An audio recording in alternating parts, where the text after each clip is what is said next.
जय जगन्नाथ, जय पंचसखा। सत्य मालिका का और एक नया अध्याय को सबको प्रणाम और स्वागत। आज विचार करेंगे विश्व ब्रह्मांड का ठाकुर भगवान कलिकिदेव कैसे ये अधम दास का ऊपर कृपा किए मालिका बोलने के लिए। और सबसे एक बड़ा बात है, ये मनुष्य क्यों जन्म होता है धरा पृष्ठ में। ये संसार एक रंगशाला है, रंगमंच है और सब लोग आते हैं अभिनय करने के लिए। और जिसका अभिनय एक्टिंग करना खत्म हो जाता है वो ये संसार से चल जाता है।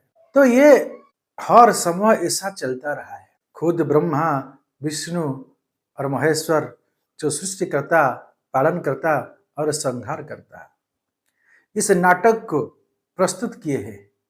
खुद भगवान ये नाटक का डायरेक्टर, प्रोड्यूसर और लिरिसिस्ट, वो अपना हिसाब से इस सृष्टि को चलाते हैं। जब नाटक चलता है उसका पहले ये नाटक कैसा होगा ये पहले स्थिरीकृत है। इसी हिसाब से नाटक का गति जाएगा। ये मनुष्य इसी हिसाब से अभिनय करेगा। हम बोलेंगे आज ऐसा क्यों हुआ, कल ऐसा होने वाला था, ये सब मनुष्य का विचार है। परंतु भगवान का सृष्टि से पहले विधि निर्दिष्ट है। किसी समय कौन सा कार्य होगा। बहुत कोशिश किए थे प्रभु जी का नाम कहीं जगह पर बदनाम हो न जाए, परंतु नहीं हुआ। ऐसा होना था। जब तक ये दास प्रभु जी का सेवा में था तो हम हर दिन कोशिश कर रहे थे कि किसी भी तरह प्रभु जी का कुछ बदनामी ना हो जाए। तो आज हम देखें तो ये सब प्रभु जी का कृपा है। क्यों?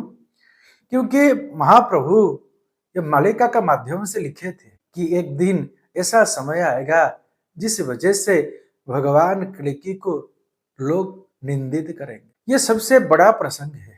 जब पिता माता किसी को जन्म देते हैं तो विधाता उनका मत्थे पर लिखते हैं ये उनका जन्म कैसा है, उनका कर्म कैसा है, उनका मृत्यु कैसा होगा। तो ये सब पहले से स्थिरीकृत है। आज मनुष्य इतस्तत होता है, परंतु इतस्तत नहीं होना चाहिए। ये मनुष्य का स्वभाव है। हम जब प्रभु जी का पास समर्पित होते हैं, भगवान कल्कि को नर शरीर में ढूंढते हैं, पाने के लिए बहुत कोशिश करते हैं। इसी समय हमारा चित्त बहुत स्थिर होता है और हमारा भक्ति पूरा ऊंचाई लेवल को चले जाते हैं। इसी समय हम सरल बन जाते हैं। और फिर मनुष्य जब भगवान को पाता है तो क्या होता है, ये मनुष्य का मन में थोड़ा गर्व और अहंकार आ जाता है। क्योंकि ये भगवान को पा लिया तो पहले जैसे भक्ति था वो भक्ति नहीं रहेगा। फिर भगवान का पास यदि कुछ सेवा मिल गया, यदि कुछ काम मिल गया, दायित्व मिल गया, तो उसका बाद क्या होगा, ये मनुष्य गर्व अहंकार का ऊपर स्टेज चले जाएगा, भक्ति का पूरा नीचे तरह आ जाएगा। भक्ति धीरे धीरे उनसे कम होने लगेगा और गर्व अहंकार बढ़ जाएगा। और क्या होगा, न षड रिपु लोभ मोह मद मत्सर काम क्रोध बढ़ जाएगा, क्योंकि उनको भगवान मिल गए। ऐसा ये मनुष्य का लक्षण है।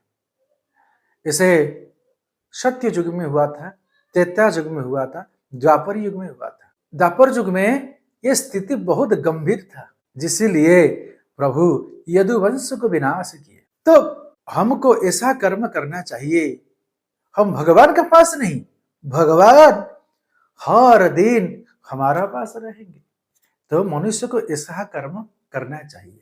तो इस समय का खेल, जब समय जिस रास्ते पर मनुष्य को लेता है तो मनुष्य जानकर भी अनजान हो जाता है।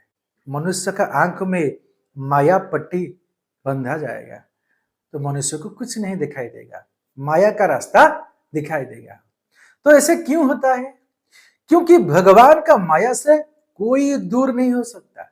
भगवान सबको परीक्षा करेंगे। जितना बड़ा भक्त होंगे इतना बड़ा परीक्षा करेंगे महाप्रभु। मेरे पास है तो मुझे बुलाते हैं, मेरे नाम को भजन करता है, मेरे से दूर कर दे ये मेरा नाम भजन करता है कि नहीं, मेरा काम करता है कि नहीं, मैं इसको प्यार करता हूं तो मेरा नाम लेता है, मैं इसको नफरत करूंगा तो मेरा नाम लेता है कि नहीं, मैं इसको दायित्व दिया तो मेरे से उनका बड़ा श्रद्धा है, सम्मान है, मैं उसको मेरे कार्य से निकाल दिया उसका सम्मान है कि नहीं। तो भगवान हर एंगल में भक्त लोगों को परीक्षा करते हैं। और सबसे बड़ा बात है भगवान सबका विवेक को ज्यादा परीक्षा करते हैं, क्योंकि मनुष्य मन का हिसाब से काम करता है कि ना विवेक का हिसाब से काम करता है। तो मनुष्य हर दिन हर समय सत्य का मार्ग में चलना चाहिए। तो महापुरुष अच्युतानंद यानी उनका 13 जन्म श्री माधवानंद एक ही बात बोले थे, सत्य का रास्ता को ढूंढो, सत्य का रास्ता पे चलो और सत्य वचन बोलो। ये हर दिन जो सत्य बोलेगा भगवान सत्य उनको प्राप्त होंगे, यानी भगवान कल की श्री सत्य अनंत माधव उनको प्राप्त होंगे। ये महापुरुष सुंदर भाव में वर्णन किए थे। आज जो प्रसंग है ये प्रसंग ऐसे माया का स्थिति में है, ये प्रसंग ये माया का प्रसंग है। एक सुंदर भजन लिखा था, इसमें लिखा था सुंदर तुम्हें सत्य माधव, सुंदर तुम मोहन रूप। ये प्रभु आप तो बहुत सुंदर हो और सुंदर तुम्हारा रूप। और एक लाइन लिखा था सुंदर तुम माया, सुंदर तुम दया, सुंदर तुम आशीर्वाद, सुंदर तुम्हें सत्य माधव, सुंदर तुम मोहन रूप। भगवान कल्कि जी की माया बहुत सुंदर है और उनका दया बहुत सुंदर है और सबसे सुंदर है उनका आशीर्वाद। भगवान जिसको माया करते हैं और पीछे से उनका आशीर्वाद है, जिसको दया करते हैं पीछे से उनका आशीर्वाद है। तो हम भगवान का नित्य नियम पे यदि रहेंगे तो भगवान हमारा पास रहेंगे। न तिष्ठामि वैकुंठे जोगिनां हृदयेन च, मद्भक्ता जत्र गायन्ति तत्र तिष्ठामि नारद।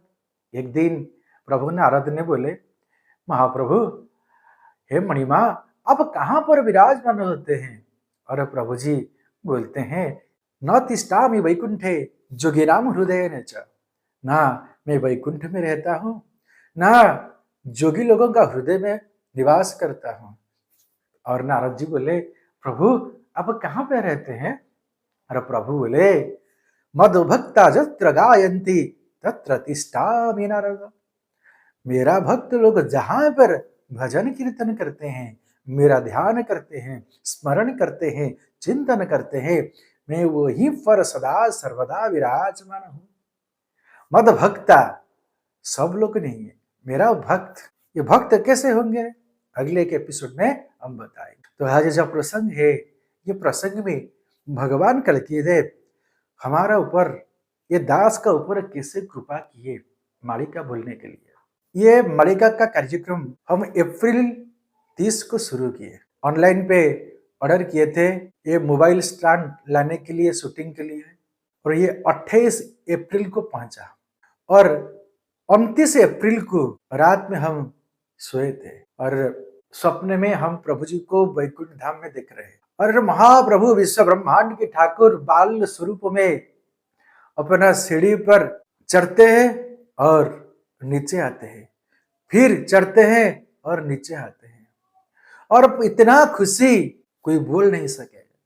और भक्त लोग पूछे महाप्रभु आप इतना खुशी आज क्यों है? और महाप्रभु बोले अरे कल से पद्म का यूट्यूब में एपिसोड आएगा और मैं प्रतीक्षा किया हूं। और विश्व ब्रह्मांड का ठाकुर वही बोले जब 30 तारीख को हम पहला एपिसोड डाले तो ये पहले से विधि निर्दिष्ट है।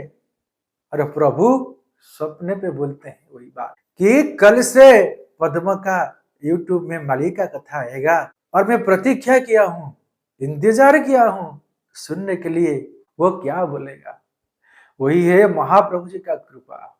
एक तरफ महाप्रभु माया करते हैं और दूसरा तरफ महाप्रभु कृपा करते हैं, अधम दास का प्रति दया करते हैं। ये किसी को मालूम नहीं है प्रभु कौन सा काम के लिए किसी को भेजते हैं, कहां पर किसी को मालूम नहीं है।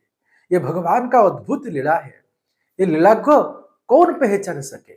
महापुरुष एक सुंदर बात लिखे, महामाई खेल महामारी गोड़ असाधु पड़िबे धरा सही एकासीना तो परुवतीव निंदा सही कर्मधार। और प्रभु बोले, अरे युग युग में मेरे को निंदा हुआ है और मेरा भक्ति लोगों को निंदा होगा, ये कौन सा बड़ा बात है। महाप्रभु बहुत कुछ बात बोले हैं और मना किए हैं, पद्म किसी को बोलना नहीं, इसीलिए आज तक हम किसी को बोले नहीं। ये परम सत्य क्या है, प्रभु कैसा लीला किए हैं, क्यों किए हैं और अगले समय पर क्या होने वाला है, ये बहुत सारा विचित्र लीला है। और ये विचित्र लीला को ये साधारण मनुष्य कभी भी समझ नहीं पाएगा। ये समय का अनुसार समझेगा, जब तक समय नहीं आए तब तक मनुष्य को जितना बोलने से वो समझ नहीं पाएगा। आज सारा विश्व कली का प्रभाव में ग्रासित हो चुके हैं, तो समय का अनुसार उसका निदान होगा। बहुत परीक्षा चल रहा है, जितना बड़ा भक्त होंगे इतना बड़ा परीक्षा होगा। परीक्षा में जो रहेगा उसका बाद वो आद्य सत्य युग को जानने का पहले सुधर्मा सभा को जाएगा। जिसका मन में गर्व अहंकार कपट द्वंद्व है उन लोग को स्थान नहीं है सुधर्मा महासंघ में। ऐसे दर्शक का रूप में आ सकते हैं, भक्त का रूप में नहीं। तो महापुरुष जो सुंदर वाणी लिखे थे, महामाई खेल महामारी गुड़ो, महामाई का खेल होगा और 64 महामारी का खेल होगा। और इसी समय कौन सा लोग रहेगा, निंदा सही कर्म धारा, निंदा को जो सह करके मेरा धर्म को पालन करता होगा उन लोगों के अगले सत्य युग के लिए जाएगा। तो भगवान के लिए कौन निंदा सह कर सके। आज भगवान कल्कि जी को लेकर जब हम शुरू किए तब वो बहुत सारा गंदा गंदा मैसेज आ रहा है और उड़ीसा में बहुत सारे लोगों का धमकी आता है, क्यों तुम माधव जी के बारे में बोलते हो, बहुत सारा धमकी आता है, परंतु उनको किसी को पता नहीं ये महाप्रभु जी का कृपा है, जिनका वजह से हम ये मालिका को खोलने के लिए जा रहा हूं। तो ये प्रभु जी का श्री चरण में अनंत कोटि प्रणाम। ये प्रभु भगवान कल्किदेव ने इतना कृपा किए हैं दास पर। अगले समय अच्छा दिन आ रहा है, जो भक्त लोगों का मन में जो द्वंद्व है, इसे द्वंद्व बहुत जल्दी मिटा जाएगा और भगवान कल्कि सबको सद्बुद्धि देंगे। आज के लिए सत्संग को वहीं पर विराम देते हैं। जय जगन्नाथ, जय पंचशाखा, जय श्री माधव, जय श्री माधव, जय श्री माधव।